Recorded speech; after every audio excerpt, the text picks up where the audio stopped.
Good morning. It's Friday morning, August 21st here in my beautiful home, my fun home. This time I'm coming from the kitchen. I kind of like it better, I think. But anyway, uh, thank you for listening to watching my first video. This endeavor, this experiment is something that just came to me as I meditated on a few days ago, and I'm really glad to be doing it. It's a challenge for me to reveal myself to this degree, which may sound funny to people who know me for a long time. I was an actress, and I've been a class clown. I was cut up my whole life. As a kid, I was always trying to make my family laugh and my classmates laugh. And as an actress, I played characters. So I've been in front of people's faces, and I did stand-up comedy for about 5 years too. But those were all either characters or personas I fell into, and I revealed very little about myself. Excuse me. So this is like a challenge for me, and I'm trusting my inner voice. It's guiding me to do this. At any rate, today, and thank you so for listening, and I appreciate the comments, and I felt led today to talk to you about self-love. As I talked a little bit about love last time, I talked about judgment, judging other people, and self-love is one of the keys to learning how to have peace and happiness in your life. This is a big topic, and I liked how that was only 12-minute video. I'm going to try to keep it short, but some of these topics are just so full. They're big, fat topics. At any rate, I spent my younger years full of self-hatred, and that's what some of the clowniness helped with that, because then I felt like people, at least if they were laughing at me, we were on the same page. I was trying to get them to laugh, and if they laughed, I'm like, okay, I'm good for while the laughs lasted. But I found my way, that the self-hatred was just super destructive. And when I was about 31, I found my way to a place where I started working on this self-love thing. And when people told me about it, I'm like, self-love? You must be crazy. I had no concept. I had almost no concept of love itself at that point. I had a few people in my life that were able to show me some unconditional love that, like my grandmother, was very close to her. And so now, like almost 33 years later, well, no, I think it is like 33 years later, I finally get it. It slowly creeps in. So this is something that none of this stuff is going to happen to you overnight. You might go, well, I'm going to quit judging after the first video, but you find yourself judging. I still find myself doing that. But once you can create habits. So the point is to catch yourself and create a different habit. But the judgment thing is a great place to start, because it doesn't matter if you're judging your parents or your siblings, somebody really close to you, or if you're judging people in the grocery store, like, oh, why is she wearing those pants? They're like 5 sizes too small, and she definitely has not the figure for them, or your siblings, and oh, my sister's always been blah, blah, blah. The point, the trouble with that is you can't judge other people unless you're judging yourself way worse. And either way, judgment is a separating idea versus a joining idea. Separating is not love. Joining is love. So the thing is, you need to join with yourself. You need to love yourself. And if you're judging other people, then that means you don't You love yourself even less than you love them. That's like probably the number one indicator for me, was when I got judgmental or critical of other people or things, or start seeing all of the problems in life.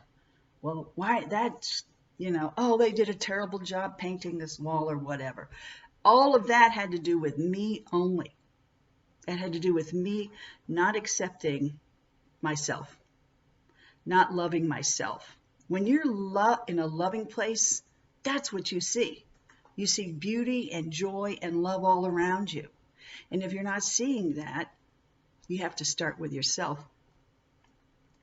But when people first told me about it, I just thought, this is cracked and I'm screwed.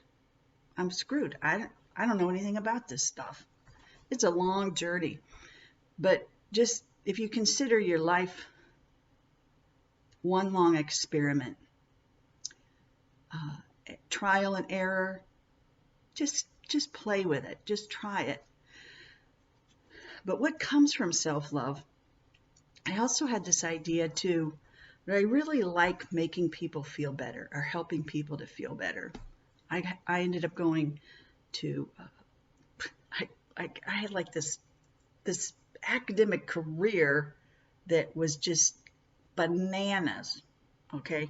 Some of my friends from high school, you don't know this, I failed the 9th grade, and this is somebody who has, I'll just say, above average IQ. I failed 9th grade. I went back in the 10th grade and just could not latch on to that whole scene at school at all, and became very depressed. There was some issues in my family. My sister's baby died, and it was devastating. And that's when I just hit the skids in a major way. And I just quit showing up to school. And the second time I was in 9th grade. And then it just went from there. I got a GED finally. And when my classmates were seniors, I started going to a junior college. And 24 years later, I got a bachelor's degree. And about 3 years after that, I got a master's degree in social work, in clinical social work. And the problem was I was not honoring who I was at all.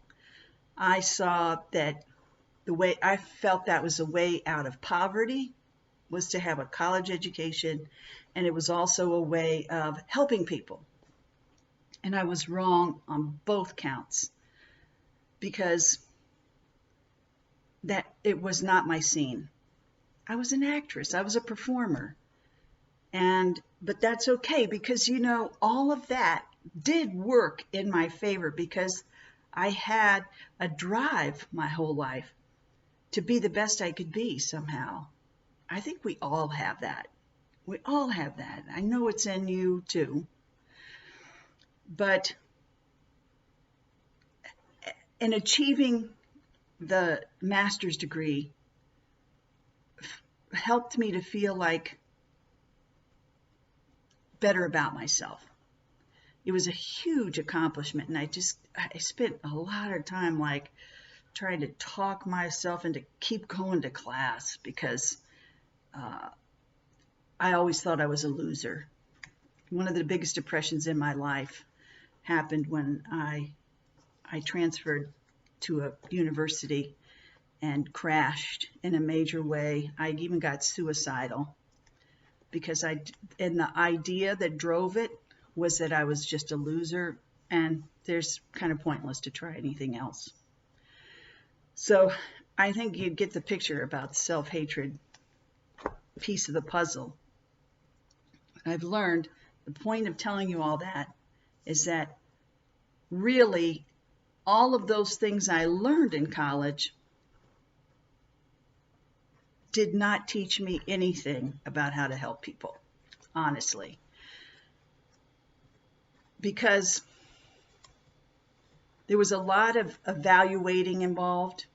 So they'd have those little things. Maybe if you ever had depression, they give you that depression scale and all this kind of stuff.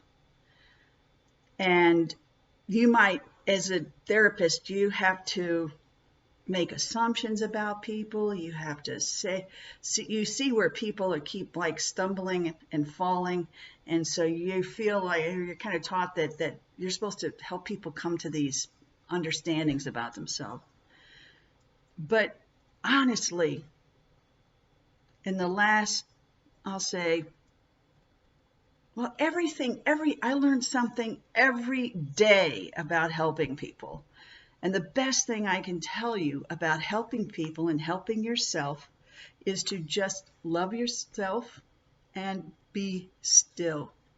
Do nothing. Assume nothing about other people. And just be quietly loving of yourself.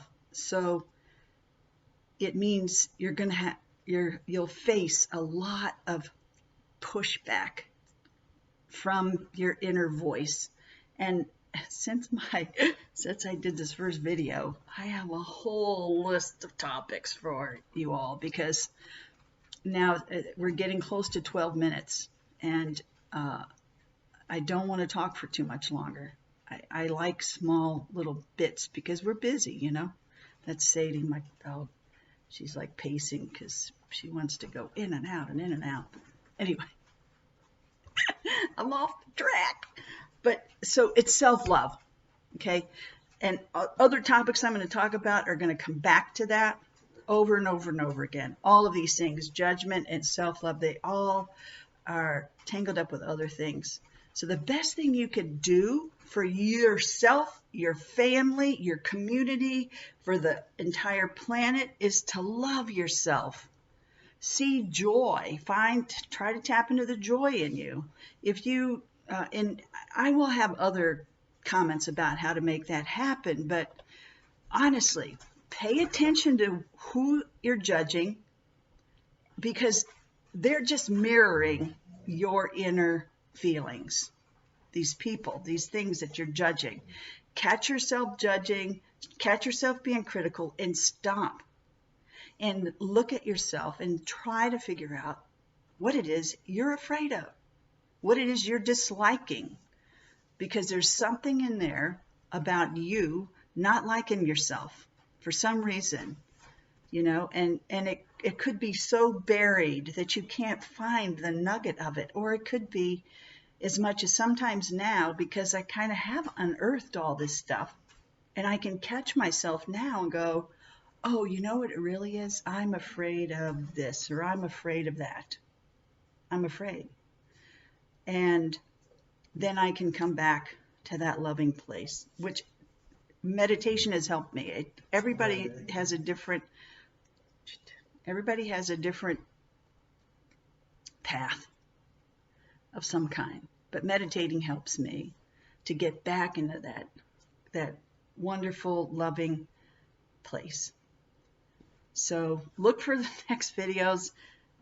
My friend tells me, just do them all and then you can release them. And I don't know, I still have a little resistance still. Because this is weird.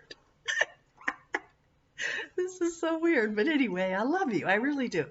I have so much love for my friends and family.